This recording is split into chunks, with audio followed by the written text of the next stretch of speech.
Marriages చూస్తున్నారు ఆ year. So just she want to escape. She just got one job and ఆ job పేరుతో తను హైదరాబాద్కి వచ్చేసింది. అండ్ హైదరాబాద్కి వచ్చిన తర్వాత ఏంటంటే ఆబ్వియస్గా అతను జాబ్ చేసుకుంటున్నాడు and she also just got A I mean education అని చెప్పేసి వచ్చేసింది. అండ్ ఇద్దరు ఒక దగ్గరలో పీజీలో ఉన్నారు. అండ్ వన్ డే ఈ అమ్మాయి ఎవరైతే ఉన్నారో ఆమె టెంపుల్కి వెళ్ళేసింది.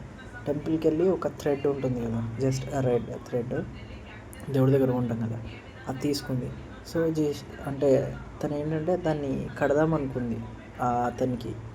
సో ఇప్పుడు అతను వాళ్ళ హాస్టల్కి రాలేడు, అతనికి వేరే వర్క్ ఉండడం వల్ల. సో ఆమె ఏంటంటే జస్ట్ అతను ఎక్కడున్నా అడిగితే ఇట్లా రోడ్ మీద ఉన్నా అని చెప్పిండు. సో రోడ్ మీద అయితే సరే నేను అటే వస్తాను